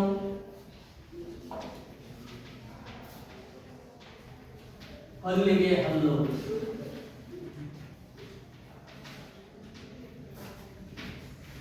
ಏನೋ ತತ್ವಗಳು ಕಾನೂನನ್ನು ಜಾರಿಗೆ ತರೋದಕ್ಕೆ ತತ್ವಗಳಿದಾವ. ಏನ್ ತತ್ವಗಳು? ಮುಯ್ಯಿಗೆ ಮುಯ್ಯಿ, ಸೇಡಿಗೆ ಸೇಡು, ಹಲ್ಲಿಗೆ ಹಲ್ಲು. ನೋಡೋ ವಿಚಾರ ಅಲ್ಲ, ಗಮನದಲ್ಲಿ ಇಟ್ಕೊಳ್ಳಿ. ಸಹಜವಾಗಿ ಇವತ್ತು ಯಾರೋ ನಿಮ್ಮ ಫ್ರೆಂಡ್ ಬಂದು ಒಂದು ಕಪಾಳಕ್ಕೆ ಒಂದು ಕೆನ್ನೆ ಬಾರಿಸ್ತಾನೆ. ಒಂದು ಕೆನ್ನೆ ಬಾರಿಸಿದಾಗ ನೀವು ಸುಮ್ಮನಿದ್ರೆ ಏನಾಗುತ್ತೆ? ನಾಳೆ ಮತ್ತೆ ಅವನಿಗೆ ಏನಾಗುತ್ತೆ? ಹೊಡೆಯೋದಿಲ್ಲ ಅಂತೇಳಿ ಏನ್ ಮಾಡ್ತಾನೆ? ಒಂದೆರಡು ಕೆನ್ನೆ ಹೊಡಿತಾನೆ. ಅದೇ ಇವತ್ತು ಅವ್ರು ಬಂದು ಒಂದ್ ಕೆನ್ನೆ ಹೊಡಿತಿದ್ದಾಗ ನೀವು ತಿರುಗಿಸಿ ಒಂದ್ ಕೆನ್ನೆ ಜೋರಾಗಿ ಬಿಟ್ಟರೆ ಅವನು ಏನ್ ಮಾಡ್ತಾನೆ? ಮುಯ್ಯಿಗೆ ಮುಯ್ಯಿ, ಸೇಡಿಗೆ ಸೇಡು. ಇಲ್ಲಿ ನೋಡಿ, ಗಮನಿಸಿ. ಸೇಡು ನೀವು ಯಾವತ್ತೋ ಒಂದಿನ ಯಾರಿಗೂ ಏನ್ ಮಾಡಿರ್ತೀರಾ? ಏನೋ ಒಂದು ಕಿತಾಪತಿ ಮಾಡಿರ್ತೀರಾ, ಅವನು ಅದನ್ನ ಹಾಗೆ ನೆನಪಿಟ್ಕೊಂಡಿರ್ತಾನೆ, ಸೇಡು ಇಟ್ಕೊಂಡಿರ್ತಾನೆ. ಆ ಸೇಡು ಏನಾಗುತ್ತೆ? ಯಾವತ್ತೋ ಒಂದಿನ ಅವನು ಏನ್ ಮಾಡ್ತಾನೆ? ಅದಕ್ಕಿಂತ ಬೇರೆ ರೂಪದಲ್ಲಿ ಬಲವಾಗಿ ತಿಳಿಸ್ಕೊಳ್ತಾನೆ. ಹಂಗೆ ಸೇಡಿಗೆ ಸೇಡು, ಮುಯ್ಯಿಗೆ ಮುಯ್ಯಿ, ಕಣ್ಣಿಗೆ ಕಣ್ಣು, ಹಲ್ಲಿಗೆ ಹಲ್ಲು ಎನ್ನುವಂತಹ ತತ್ವದ ಅಡಿಯಲ್ಲಿ ಯಾರ ಕಾನೂನುಗಳು ಜಾರಿಗೆ ಬರ್ತವೆ? ಹಮ್ಮುರಬಿಯ ಕಾನೂನು ಸಂಹಿತೆಗಳು ಮೆಸೊಪೊಟೇಮಿಯಾದಲ್ಲಿ ಜಾರಿಗೆ ಬಂದವು ಅಂತ ಹೇಳಬೇಕಾದ್ರೆ, ಅಂದ್ರೆ ಇದರ ಅರ್ಥ ಏನಪ್ಪಾ ಅಂದ್ರೆ ಇಷ್ಟೇ. ಒಬ್ಬ ವ್ಯಕ್ತಿ ಅಂದ್ರೆ ಒಬ್ಬ ಮನುಷ್ಯನಿಗೆ ಏನಾದರೂ ನೋವನ್ನು ಮಾಡಿದರೆ, ಆಘಾತವನ್ನು ಮಾಡಿದರೆ, ಅದಕ್ಕೆ ಪ್ರತಿಯಾಗಿ ಆ ಮನುಷ್ಯನಿಗೂ ಅದೇ ತರನಾದಂತಹ ನೋವನ್ನು ನೀಡುವುದೇ ಅದರ ಉದ್ದೇಶವಾಗಿತ್ತು, ಅದರ ತತ್ವವಾಗಿತ್ತು ಎಂಬ ಒಂದು ಅಂಶವನ್ನು ನಾವಿಲ್ಲಿ ಗಮನಿಸಬೇಕಾಗುತ್ತೆ ಅಂತ ಹೇಳಬೇಕಾಗಿದೆ. ಅದಕ್ಕೆ ಕೆಲವೊಂದು ಅಂಶಗಳನ್ನು ಕೂಡ ಅಲ್ಲಿ ನಾವು ಇತಿಹಾಸಕಾರರು ನಮಗೆ ನೀಡ್ತಾ ಹೋಗ್ತಾರೆ. ಏನಪ್ಪಾ ಅಂದ್ರೆ ಆ ಎನ್ನುವಂತಹ ವ್ಯಕ್ತಿ, ಈ ಎನ್ನುವಂತಹ ವ್ಯಕ್ತಿಯ ಬಲಗಣ್ಣನ್ನು ಆಘಾತಗೊಳಿಸಿದರೆ ಅಂದ್ರೆ ಆ ಒಂದು ಏನಾಗಿದೆ ಇಲ್ಲಿ ಸಹಜವಾಗಿ ನಾವು ಗಮನಿಸಬೇಕಾಗುತ್ತೆ. ಇದು ಯಾವ ಹುಡುಗಿ, ಆ ಹುಡುಗಿಯ ಕಣ್ಣು ಯಾವ ಬಲಗಣ್ಣನ್ನು ಏನ್ ಮಾಡ್ತಾಳೆ? ಒಡೆದಾಗ ಅದೇನಾಗುತ್ತೆ? ಏನೋ ಒಂದು ಆಘಾತ ಆದಾಗ ಅದಕ್ಕೆ ಏನ್ ಮಾಡ್ಬೇಕು? ಇವನ ತತ್ವ ಹೇಳುತ್ತೆ. ಏನೋ ಮುಯ್ಯಿಗೆ ಮುಯ್ಯಿ, ಸೇಡಿಗೆ ಸೇಡು, ಹಲ್ಲಿಗೆ ಹಲ್ಲು, ಕಣ್ಣಿಗೆ ಕಣ್ಣು ಅನ್ನುವಂತಹ ತತ್ವವನ್ನು ಒಳಗೊಂಡಂತಹ ಕಾನೂನುಗಳಾಗಿರ್ತವೆ. ಆವಾಗ ಅವನು ಏನ್ ಮಾಡ್ತಾನೆ? ಈ ಏನೋ ಆ ಎನ್ನುವಂತಹ ವ್ಯಕ್ತಿ ಈ ಎನ್ನುವಂತಹ ವ್ಯಕ್ತಿಯ ಬಲಗಣ್ಣನ್ನು ಆಘಾತಗೊಳಿಸಿದಂತಹ ಸಮಯದಲ್ಲಿ ಅದಕ್ಕೆ ಪ್ರತಿಯಾಗಿ ಏನ್ ಮಾಡುವಂಥದ್ದು? ಆ ಎನ್ನುವಂತಹ ವ್ಯಕ್ತಿಯ ಬಲಗಣ್ಣನ್ನೇ ಆಘಾತಗೊಳಿಸುವುದು ಇವನ ತತ್ವ. ಏನೋ ಇವನ ತತ್ವ. ಅದಕ್ಕೆ ಯಾವ ರೀತಿಯಾಗಿ ಅವನು ಏನ್ ನೋವನ್ನು ಮಾಡಿರ್ತಾನೋ ಅದೇ ತರನಾದಂತಹ ನೋವನ್ನು ಆ ವ್ಯಕ್ತಿಗೆ ನೀಡುವುದರ ಮೂಲಕವಾಗಿ ಏನ್ ಮಾಡುವಂಥದ್ದು? ಅದಕ್ಕೆ ಶಿಕ್ಷೆಯನ್ನು ನೀಡಿಕೊಂಡು ಬರುವಂತಹ ತತ್ವವನ್ನು ಅವನು ಒಳಗೊಂಡಿದ್ದ ಅಂತ ಹೇಳಬೇಕಾಗಿದೆ. ಅಷ್ಟೇ ಅಲ್ಲದೆ ಇನ್ನೊಂದು ಅಂಶವನ್ನು ನಾವು ಗಮನಿಸಬೇಕಾಗುತ್ತೆ. ಏನಪ್ಪಾ ಅಂದ್ರೆ ಸಹಜವಾಗಿ ನಾವು ಹೇಳ್ತೀವಿ ಅಂದ್ರೆ ಮನೆ ಕಟ್ಟುವಂತಹ ಮನೆ ಅಂದ್ರೆ ಕೆಲಸಗಾರ ಮನೆ ಕಟ್ಟುವಂತಹ ತರಾತುರಿಯಲ್ಲಿ ಅವನು ಮನೆ ಕಟ್ಟಿ ಮುಗಿಸ್ತಾನೆ. ಮುಗಿಸಿದಂತಹ ಸಮಯದಲ್ಲಿ ಏನಾಗುತ್ತೆ? ಆ ಮನೆಯ ತೊಲೆ ಏನಾದರೂ ಕಳಚಿ ಬೀಳುವುದರ ಮೂಲಕವಾಗಿ ಆ ನಿವಾಸಿಯ ಮಗ ಏನಾದರೂ ಮರಣವನ್ನು ಹೊಂದಿದ್ರೆ ಆ ಮನೆಯನ್ನು ಕಟ್ಟಿದಂತಹ ವ್ಯಕ್ತಿಯ ಮಗನನ್ನು ಕೊಲೆಗೈಯುವುದು ಅಂದ್ರೆ ಅವನಿಗೆ ಗಲ್ಲು ಶಿಕ್ಷೆಯನ್ನು ನೀಡುವಂಥದ್ದು ಅಥವಾ ಅವನನ್ನು ಕೊಲೆ ಮಾಡಿಸುವಂಥದ್ದು ಇಲ್ಲಿ ಏನಾಗಿರುತ್ತೆ? ಅದಕ್ಕೆ ಸೇಡಿಗೆ ಸೇಡು, ಹಲ್ಲಿಗೆ ಅಂದ್ರೇನು? ಮುಯ್ಯಿಗೆ ಮುಯ್ಯಿ ಎನ್ನುವಂತಹ ತತ್ವವನ್ನು ಒಳಗೊಂಡಂತಹ ಕಾನೂನುಗಳು ಇವನ ಕಾಲದಲ್ಲಿ ಜಾರಿಯಲ್ಲಿ ಇದ್ದುವು ಅಂತ ಹೇಳಲಾಗಿದೆ. ಹಾಗಾದ್ರೆ ಇದರ ಉದ್ದೇಶ ಏನು? ಹಾಗಾದ್ರೆ ಈ ತತ್ವಗಳು ಯಾವ ಉದ್ದೇಶವನ್ನು ಇಟ್ಟುಕೊಂಡು ಇಲ್ಲಿ ಜಾರಿಗೆ ಬರ್ತವೆ ಈ ಕಾಯ್ದೆಗಳು? ಏನು ಉದ್ದೇಶ? ಅವರ ಉದ್ದೇಶ ಏನು? ಏನು ಉದ್ದೇಶ? ಇಲ್ಲಿ ನೀವು ಸಹಜವಾಗಿ ಗಮನಿಸಿದ್ದೀರಾ, ಚಿಕ್ಕ ಮಕ್ಕಳಿಂದಾಗಿ ನೀವು ಏನ್ ಮಾಡ್ತೀರಾ, ಹುಡುಗಾಟ ಆಡ್ತಾ ಇರ್ತೀರಾ. ಅದರೊಳಗೆ ಕೆಲವೊಂದು ಕ್ಲಾಸ್ಗಳು ಮಾಡುವಾಗ ಏನ್ ಮಾಡ್ತೀರಾ, ಪಕ್ಕದಾಗ ಯಾರು ಇಂಟ್ರೆಸ್ಟ್ ಕ್ಲಾಸ್ ಕೇಳ್ತಾ ಇದ್ರೆ ಕೇಳಕ್ ಬಿಡೋದಿಲ್ಲ, ಏನ್ ಮಾಡ್ತೀರಾ, ಪಕ್ಕದ ಜೋರಾಗಿ ಇಡ್ತೀರಾ. ಮಾಡಿದಿರಲ್ವಾ? ಅವನು ಅದಕ್ಕೆ ಪ್ರತಿಯಾಗಿ ನಿಮಗೆ ಏನ್ ಮಾಡ್ತಾನೆ, ಸುಮ್ಮನೆ ಕೂತ್ಕೊಳ್ಳೋದಿಲ್ಲ, ಏನ್ ಮಾಡ್ತಾನೆ, ಅದಕ್ಕೆ ಪ್ರತಿಯಾಗಿ ಅವನು ಕೂಡ ಏನ್ ಮಾಡ್ತಾನೆ, ಜೋರಾಗಿ ಜಿಗಿದಾಗ ಏನಾಗುತ್ತೆ, ತಿರುಗಿದಿನ ನೀವು ಒಂದು ಸಾಹಸ ಹೋಗ್ತೀರಾ. ಯಾಕೆ? ಅಲ್ಲಿ ಏನ್ ಉಂಟಾಗುತ್ತೆ, ನಿಮಗೆ ಭಯ ಉಂಟಾಗುತ್ತೆ. ಏನುಂಟಾಗುತ್ತೆ? ಭಯ. ಅಂದ್ರೆ ಇಲ್ಲಿ ಬಹುಮುಖ್ಯವಾಗಿ ಗಮನಿಸಬೇಕಾಗುತ್ತೆ, ಇವನ ಉದ್ದೇಶ ಏನಪ್ಪಾ ಅಂದ್ರೆ ಜನತೆಯಲ್ಲಿ ಭಯವನ್ನು ಹುಟ್ಟಿಸುವುದು. ಯಾರಲ್ಲಿ ಭಯವನ್ನು ಹುಟ್ಟಿಸುವುದು? ಜನತೆಯಲ್ಲಿ ಭಯ ಬರುವಂತೆ ಮಾಡುವುದು. ಆ ಭಯ ಬಂದಾಗ ಏನಾಗುತ್ತೆ, ಸಾಮಾಜಿಕ ಶಾಂತಿ ನೆಲೆಸುತ್ತೆ. ಎಲ್ಲಿ ಶಾಂತಿ ನೆಲೆಸುತ್ತೆ? ಸಮಾಜದಲ್ಲಿ ಶಾಂತಿ ನೆಲೆಸುತ್ತೆ ಎನ್ನುವಂತಹ ಅಂಶವನ್ನು ಇಟ್ಟುಕೊಳ್ಳುವುದರ ಮೂಲಕವಾಗಿ ಇಂತಹ ಕಠೋರವಾದಂತಹ ನಿಯಮಾವಳಿಗಳನ್ನು ಅಥವಾ ತತ್ವಗಳನ್ನು ಒಳಗೊಂಡಂತಹ ಏನ್ ಮಾಡ್ತಾನೆ, ಈ ಒಂದು ಕಾನೂನುಗಳನ್ನು ಮೆಸೊಪಟೋಮಿಯಾದಲ್ಲಿ ಜಾರಿಗೆ ತಂದ ಅಂತ ಹೇಳಿ ಇಲ್ಲಿ ಹಿಂದಿ ಎಕ್ಸಾಂಪಲ್ ನಾವು ಹೇಳೋದಾದ್ರೆ ಇಲ್ಲಿ ಬಹುಮುಖ್ಯವಾಗಿ ನಾವು ಗಮನಿಸಬೇಕಾಗುತ್ತೆ, ಅನೇಕ ಕಾಯ್ದೆಗಳಿದಾವೆ, ಹೌದಲ್ವಾ? ಅನೇಕ ಕಾಯ್ದೆಗಳಿದಾವೆ. ಅದರಲ್ಲಿ ನಾನು ಅಪಘಾತಕ್ಕೆ ಸಂಬಂಧಪಟ್ಟ ಹಾಗೆ ಹೇಳ್ತೀನಿ. ಇವತ್ತು ಅನೇಕ ಕಾನೂನುಗಳಿದಾವೆ ನಮಗೆ ಸಾರಿಗೆ ಇಲಾಖೆಯಲ್ಲಿ, ಇದಾವಲ್ವಾ? ಇದು ಆ ಸಾರಿಗೆ ಇಲಾಖೆಯಲ್ಲಿ ಅನೇಕ ಕಾಯ್ದೆಗಳಿದಾವೆ. ಏನಿದಾವೆ? ನಾವು ಒಂದು ಏನೇ ವೆಹಿಕಲ್ ತಗೊಂಡ್ರು ಅದಕ್ಕೆ ನಾವೇನ್ ಮಾಡಬೇಕು, ರಿಜಿಸ್ಟರ್ ನೋಂದಣಿ ಮಾಡಿಸ್ಬೇಕು. ಅದಕ್ಕೊಂದು ನಂಬರ್ ಕೊಡ್ತಾರೆ, ಹಾಗೆ ಅದಕ್ಕೊಂದು ಸಂಬಂಧಪಟ್ಟಂತಹ ಒಂದು ಏನ್ ಕೊಡ್ತಾರೆ, RC ಕಾರ್ಡ್ ಕೊಡ್ತಾರೆ. ಹಾಗೆ ಆ ವೆಹಿಕಲ್ ನೀವು ಹೊಡಿಬೇಕು ಅಂದ್ರೆ ನಿಮಗೆ ಏನ್ ಬೇಕು, ಲೈಸೆನ್ಸ್ ಬೇಕು ಅಲ್ವಾ? ಆ ಲೈಸೆನ್ಸ್ ಇಲ್ಲದೆ ನೀವು ಎಷ್ಟೊಂದು ಹುಡುಗರು ಏನ್ ಮಾಡ್ತಾ ಇದ್ದೀರಾ, ಬೈಕ್ ಹೊಡಿತಾ ಇದ್ದೀರಾ, ಹೌದಲ್ವಾ? ಆ ಲೈಸೆನ್ಸ್ ತಗೋಬೇಕು ಅಂದ್ರೆ ನಿಮ್ಗೆ ಎಷ್ಟು ವರ್ಷ ಆಗಬೇಕು? 18 ವರ್ಷ ಆಗಿರ್ಬೇಕು. ನೀವು 18 ತುಂಬಿದೆಯಾ? ಇಲ್ಲ. ನೀವು ಬೈಕ್ ಹೊಡೆಯೋದು ಕಾನೂನಿನ ವಿರೋಧನ ಕಾನೂನು ಬಾಹಿರ. ನೀವು ಬೈಕ್ ಡ್ರೈವ್ ಮಾಡೋದೇನೋ ಚಾಲನೆ ಮಾಡುವಂಥದ್ದು ಕಾನೂನನ್ನು ನೀವೇನ್ ಮಾಡ್ದಂಗೆ ಮುರಿದು ಹಾಕ್ತಾರೆ. ನೋಡಿ ಎಷ್ಟು ಧೈರ್ಯ ಇದೆ ನಿಮಗೆ, ಕಾನೂನನ್ನು ಉಲ್ಲಂಘನೆ ಮಾಡ್ತಾ ಇದ್ದೀರಾ. ಯಾಕೆ? ನಮ್ಮಲ್ಲಿರುವಂತಹ ಕಾನೂನುಗಳು ಏನಾಗಿದ್ದಾವೆ, ಬಿಗಿಯಾಗಿದ್ದಾವ? ಇಲ್ಲ. ಅಲ್ಲಿ ಯಾರೋ ಒಬ್ರು ಏನ್ ಮಾಡ್ತಾರ, ಒಬ್ಬ ಪೊಲೀಸ್ ಕೈ ಎತ್ತ ನೀವೇನ್ ಮಾಡ್ತೀರಾ, ಏನೋ ಅಂತ ಸತಂಗ ಮಾಡಿ ಅವನಿಗೆ ಒಂದು 50-100 ಕೊಟ್ಟು ಏನ್ ಮಾಡ್ತೀರಾ. ನೋಡಿ, ಕಾನೂನಿನ ಉಳುಕು ಅಂತ ಹೇಳ್ತೀವಿ. ಅದೇ ಅವ್ರು ಸಿಕ್ಕಾಗ 4 ಹೊತ್ತು ಪೊಲೀಸ್ ಸ್ಟೇಷನ್ ಒಳಗಾಕಿ ಅವಾಗ ಇನ್ನೊಬ್ಬರು ಬೈಕ್ ಹೊಡಿತೀರಾ?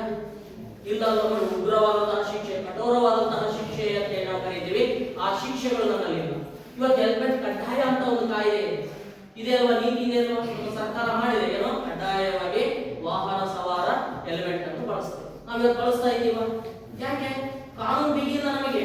ಅವನೇನಾದ್ರು ಹೆಲ್ಮೆಟ್ ಹಾಕಿಲ್ಲ, ನಾವು ಕರ್ಕೊಂಡ್ಬಂದು ಅವನ ಏನ್ ಮಾಡ್ಬೇಕು, ಬಹಿರಂಗವಾಗಿ ನಿಲ್ಲಿಸಿ ಅವನ ತಲೆ ತೆಗೆದಿಟ್ಬಿಟ್ರೆ ನೆಕ್ಸ್ಟ್ ಉಳಿದವರೆಲ್ಲ ಏನ್ ಮಾಡ್ತಾರೆ, ಸಮಾಜದಲ್ಲಿ ಭಯ ಉಂಟಾಗುತ್ತೆ.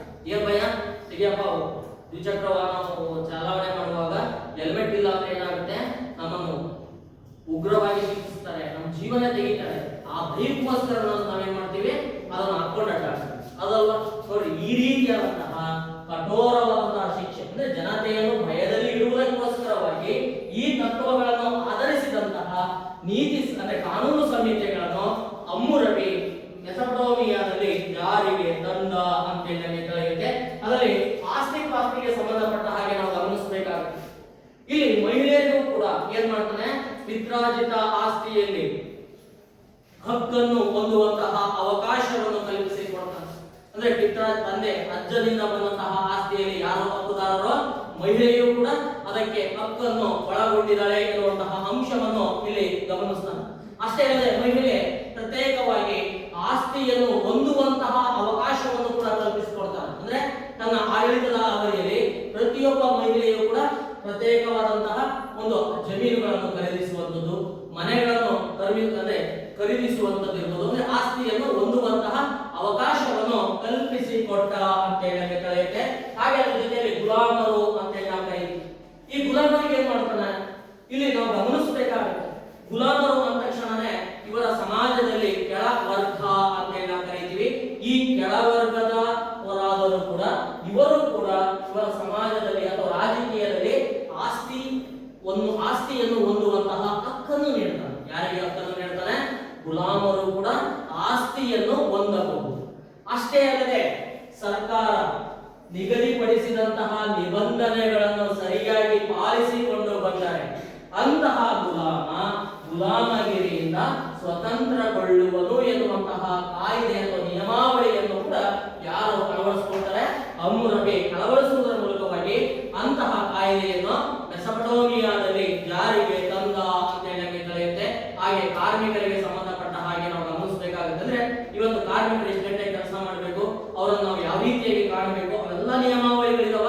ಹಾಗೆ ಅಲ್ಲಿ ಕೂಡ ಕಾರ್ಮಿಕರಿಗೆ ಸಂಬಂಧಪಟ್ಟಂತಹ ನಿಯಮಾವಳಿಗಳು ಜಾರಿಗೆ ಬಂದವು ಅಂತೇಳಿ ನಮಗೆ ತಿಳಿಯುತ್ತೆ. ಇದನ್ನು ಹೊರತುಪಡಿಸಿ ಇನ್ನೂ ಅನೇಕ ಕಾಯ್ದೆಗಳು ಇಲ್ಲಿ ಜಾರಿಗೆ ಬರ್ತವೆ. ಯಾರಿಗೋಸ್ಕರವಾಗಿ ಅಂದ್ರೆ ಅಧಿಕಾರದಲ್ಲಿರುವಂತಹ ಅಧಿಕಾರಿಗಳಿಗೋಸ್ಕರವಾಗಿ ಅನೇಕ ಕಾಯ್ದೆಗಳು ಇವನ ಆಡಳಿತದ ಅವಧಿಯಲ್ಲಿ ಜಾರಿಗೆ ಬಂದವು ಅಂತೇಳಿ ನಮಗೆ ತಿಳಿಯುತ್ತೆ. ಹಾಗಾದ್ರೆ ಯಾವ್ಯಾವ ಅಧಿಕಾರಿಗಳಿಗಪ್ಪ ಅಂದ್ರೆ ಬರ್ಕೊಳ್ಳಿ,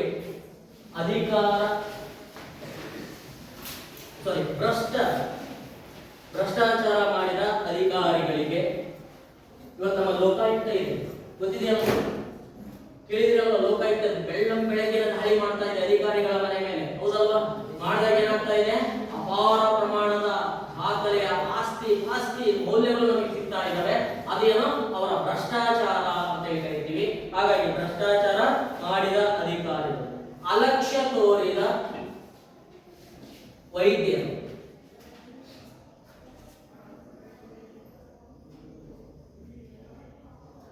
ಯಾರಿದ್ದಾರೆ?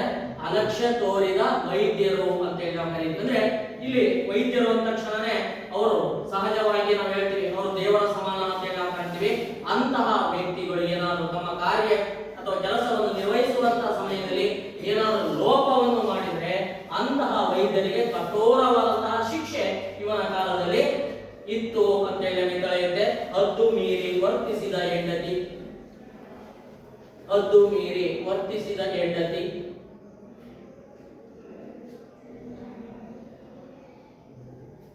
ಹದ್ದು ಮೀರಿ ವರ್ತಿಸಿದ ಹೆಂಡತಿ, ನೀತಿಗೆಟ್ಟ ಪುರೋಹಿತ, ನೀತಿಗೆಟ್ಟ ಪುರೋಹಿತ ಮತ್ತು ಅನೈತಿಕ ವ್ಯವಹಾರ ಸಂಬಂಧಗಳನ್ನು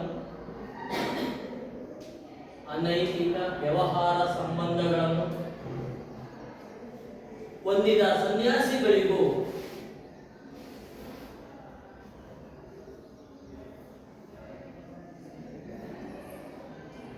ಇವನ ಕಾಯ್ದೆಗಳು ಮರಣ ದಂಡನೆ,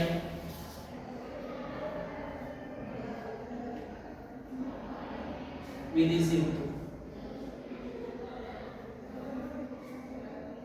ಮರಣ ದಂಡನೆ ವಿಧಿಸಿತ್ತು ಅಂದ್ರೆ ಇಂತಹ ವ್ಯಕ್ತಿಗಳಿಗೆ ಎಲ್ಲರಿಗೂ ಕೂಡ ಅಂದ್ರೇನು, ಭ್ರಷ್ಟ ಅಧಿಕಾರಿ ಇರ್ಬೋದು, ನೀತಿಗೆಟ್ಟ ವೈದ್ಯ ಇರ್ಬೋದು, ಹಾಗೆ ಇದ್ರ ಜೊತೆಗೆ ಯಾರು ಬರ್ತಾರೆ, ಹಾಗೆ ಅಂದ್ರೆ ಹದ್ದು ಮೀರಿ ವರ್ತಿಸಿದಂತಹ ಹೆಂಡತಿ ಇರ್ಬೋದು, ಹಾಗೆ ಅದರ ಅನೈತಿಕ ವ್ಯವಹಾರ ಸಂಬಂಧಗಳಲ್ಲಿ ಭಾಗಿಯಾದಂತಹ ಸನ್ಯಾಸಿ ಇರ್ಬೋದು, ನೀತಿಗೆಟ್ಟ ಪುರೋಹಿತ ಅಂತ ಕರಿತೀವಿ. ಇವರೆಲ್ಲರಿಗೂ ಕೂಡ ಯಾವ ರೀತಿಯಾದಂತಹ ಶಿಕ್ಷೆ ಇರ್ತಾಯಿತೋ ಒಂದು ಶಿಕ್ಷೆ ಅಂದ್ರೆ ಮರಣ ದಂಡನೆ ಶಿಕ್ಷೆಯನ್ನು ವಿಧಿಸಿಕೊಂಡು ಬರಲಾಗಿತ್ತು ಅಂತೇಳಿ ನಮಗೆ ತಿಳಿಯುತ್ತೆ. ಹಾಗಾದ್ರೆ ಇವನ ಈ ತತ್ವಗಳನ್ನು ಒಳಗೊಂಡಂತಹ ಕಾಯ್ದೆಗಳು ಜನಸಾಮಾನ್ಯರು ಅನುಸರಿಸಲು ಸಾಧ್ಯವಾದಂತಹ ಕಾಯ್ದೆಗಳೇ?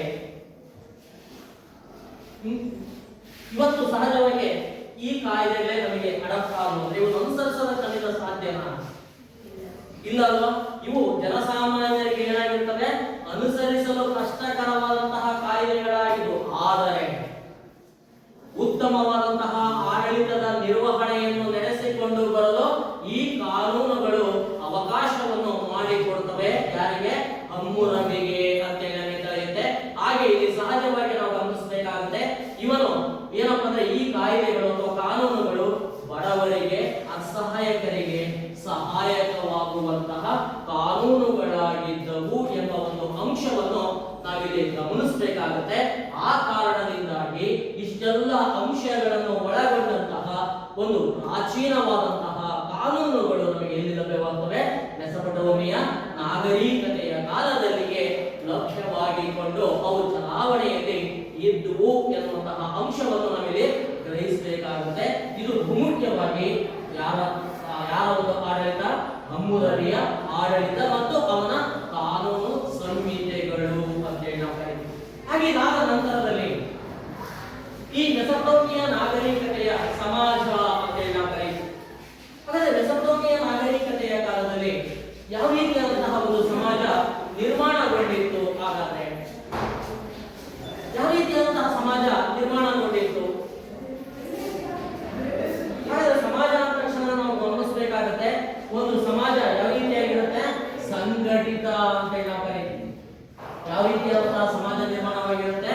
ಸಂಘಟಿತವಾದಂತಹ ಸಮಾಜ ನಿರ್ಮಾಣಗೊಂಡಿರುತ್ತೆ ಅಂತ ಹೇಳಿ ಕರೆಯುತ್ತೆ.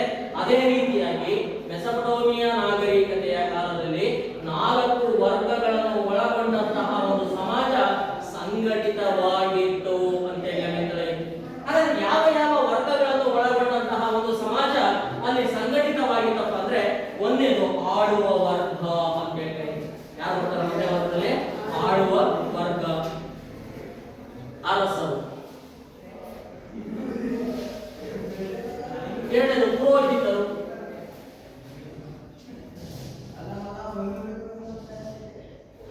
ಮೂರನೇ ಜಮೀನ್ದಾರರು ಮತ್ತು ವ್ಯಾಪಾರಸ್ಥರು.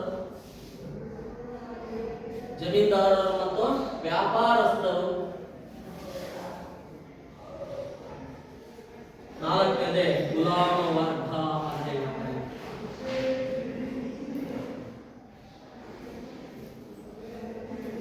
ಯಾವ್ಯಾವ ವರ್ಗಗಳಿದ್ದಾವೆ? ಒಂದನೇದು ಆಡಳಿತ ವರ್ಗ, ಎರಡನೇದು ಪುರೋಹಿತ ವರ್ಗ, ಮೂರನೇ ಜಮೀನ್ದಾರರು ಮತ್ತು ವ್ಯಾಪಾರಸ್ಥರು, ನಾಲ್ಕನೇದು ಗುಲಾಮರು. ಇದರಲ್ಲಿ ಬಹುಮುಖ್ಯವಾಗಿ ನಾವು ಗಮನಿಸಬೇಕಾಗುತ್ತೆ ಪುರೋಹಿತರು ಮತ್ತು ಲಿಪಿಕರು ಅಂತ ಹೇಳಿ ನಾವು ಕರೀತೀವಿ. ಯಾರಿದ್ದಾರೆ? ಪುರೋಹಿತರು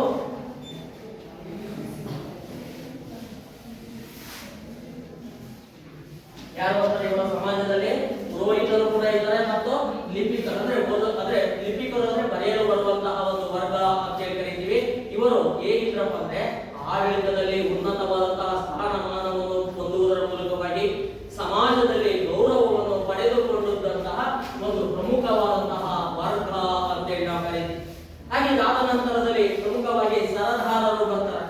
ಈ ಸರದಾರರು ಕೂಡ ಏನಪ್ಪ ಅಂದ್ರೆ ಆಡಳಿತದಲ್ಲಿ ನಾವು ಗಮನಿಸಬೇಕಾಗುತ್ತೆ. ಏನಪ್ಪ ಅಂದ್ರೆ ಇವರು ಆಡಳಿತದಲ್ಲಿ ಮುಖ್ಯವಾದಂತಹ ಸ್ಥಾನಮಾನವನ್ನು ಪಡೆಯುವುದರ ಮೂಲಕವಾಗಿ ಸರದಾರರು ಆನುವಂಶಿಕವಾದಂತಹ ಆಡಳಿತದ ಅಂದ್ರೆ ಅಧಿಕಾರವನ್ನು ಹೊಂದುವುದರ ಮೂಲಕವಾಗಿ ಅಂದ್ರೆ ಅವನು ಸತ್ತ ನಂತರದಲ್ಲಿ ಅವನ ಮಗ ಆ ಒಂದು ಆ ಸರದಾರತ್ವವನ್ನು ಮುಂದುವರೆಸುವುದು ಅಂತ ಹೇಳಿ ಕಳೆಯುತ್ತೆ. ಆಡಳಿತ ಮತ್ತು ಸೈನ್ಯದಲ್ಲಿ ಉನ್ನತವಾದಂತಹ ಅವಕಾಶವನ್ನು ಸರದಾರರು ಪಡೆದುಕೊಂಡಿದ್ದರು ಅಂತ ಹೇಳಿ ಕಳೆಯುತ್ತೆ. ಇನ್ನು ಮೂರನೇ ವರ್ಗದಲ್ಲಿ ನಾವು ಗಮನಿಸಿದ್ವಿ, ಇಲ್ಲಿ ಸಹಜವಾಗಿ ಗಮನಿಸಬೇಕಾಗುತ್ತೆ. ಅಲ್ಲಿ ಯಾರಿದ್ದಾರೆ? ವ್ಯಾಪಾರಸ್ಥರು ಅಂತ ಹೇಳಿ ಹೇಳಿದೆ. ಇಲ್ಲಿ ಮೂರನೇ ವರ್ಗದಲ್ಲಿ ಅವರಷ್ಟೇ ಬರೋದಿಲ್ಲ, ಅವರ ಜೊತೆಯಲ್ಲಿ ರೈತರು ಬರ್ತಾರೆ, ಕುಶಲ ಕಾರ್ಮಿಕರು ಬರ್ತಾರೆ. ಕುಶಲ ಕಾರ್ಮಿಕ ಅಂದ್ರೆ ಕರಕುಶಲ ತಯಾರಕರು ಇಲ್ಲಿ ಪ್ರಮುಖವಾಗಿ ಬರ್ತಾರೆ. ಚಿಕ್ಕ ವ್ಯಾಪಾರಸ್ಥರು ಬರ್ತಾರೆ. ಇನ್ನು ಮುಂತಾದಂತಹ ವರ್ಗಗಳು ಇಲ್ಲಿ ಪ್ರಾಮುಖ್ಯತೆಯನ್ನು ಪಡೆದುಕೊಂಡ್ರು ಅಂತ ಹೇಳಿ ಕರೆಯುತ್ತೆ. ಹಾಗೆ ಇದಾದ ತರುವಾಯದಲ್ಲಿ ಯಾರು ಬರ್ತಾರೆ? ಗುಲಾಮರು ಅಂತ ಹೇಳಿ ಕರೀತೀವಿ. ಗುಲಾಮರ ಒಂದು ಸ್ಥಾನಮಾನ ಅತ್ಯಂತ ಕೆಳವರ್ಗದ್ದಾಗಿತ್ತು ಅಂತ ಹೇಳಿ ಕರೆಯುತ್ತೆ. ಇಲ್ಲಿ ಸಹಜವಾಗಿಯೇ ಗುಲಾಮರ ವ್ಯಾಪಾರವೂ ಕೂಡ ನಡೆದುಕೊಂಡು ಬಂದಂತಹ ಒಂದು ಸಮಾಜ ಇಲ್ಲಿ ಅಸ್ತಿತ್ವದಲ್ಲಿ ಇತ್ತು ಅಂತ ಹೇಳಿ ಕರೆಯುತ್ತೆ. ಅಂದ್ರೆ ಇಲ್ಲಿ ಸಹಜವಾಗಿಯೇ ಗುಲಾಮರು ಶ್ರಮಿಕರಾಗುವುದರ ಮೂಲಕವಾಗಿ ಅಂದ್ರೆ ಕಷ್ಟಪಡುವುದರ ಮೂಲಕವಾಗಿ ಕೆಳ ಮಟ್ಟದ ಜೀವನವನ್ನು ನಡೆಸಿಕೊಂಡು ಬಂದರು ಅಂತ ಹೇಳಿ ಕರೆಯುತ್ತೆ. ಹಾಗೆ ಇವರ ಕಾಲದಲ್ಲಿ ಸ್ತ್ರೀಯರ ಸ್ಥಾನಮಾನಗಳು ಹೇಗಿದ್ವು? ಉತ್ತಮವಾಗಿದ್ವು ಅಂತ ಹೇಳಿ ಕರೆಯುತ್ತೆ. ಯಾಕೆಂದ್ರೆ ಅವರಿಗೆ ಪಿತ್ರಾರ್ಜಿತ ಆಸ್ತಿಯಲ್ಲಿ ಅವಕಾಶವನ್ನು ಹಕ್ಕನ್ನು ನೀಡಲಾಗಿತ್ತು ಮತ್ತು ಆಸ್ತಿಯನ್ನು ಹೊಂದುವಂತಹ ಅವಕಾಶವನ್ನು ಕೂಡ ಕಲ್ಪಿಸಿಕೊಡಲಾಗಿತ್ತು. ಹಾಗಾಗಿ ಅವರಿಗೆ ಸ್ವತಂತ್ರವನ್ನು ನೀಡಿದಂತಹ ಒಂದು ಸಮಾಜ ಮೆಸೊಪೊಟೇಮಿಯಾ ನಾಗರಿಕತೆಯಲ್ಲಿ ಏನಾಗುತ್ತೆ? ಚಾಲ್ತಿಯಲ್ಲಿ ಇತ್ತು ಅಂತ ಹೇಳಿ ಕಳೆಯುತ್ತೆ. ಸಾಮಾಜಿಕ ಮತ್ತು ಆರ್ಥಿಕವಾಗಿ ಅವರು ಸ್ವತಂತ್ರತೆಯನ್ನು ಪಡೆದುಕೊಂಡಿದ್ರು ಅಂತ ಹೇಳಿ ಕಳೆಯುತ್ತೆ. ಇದಿಷ್ಟು ಮುಖ್ಯವಾಗಿ ಮೆಸೊಪೊಟೇಮಿಯಾ ನಾಗರಿಕ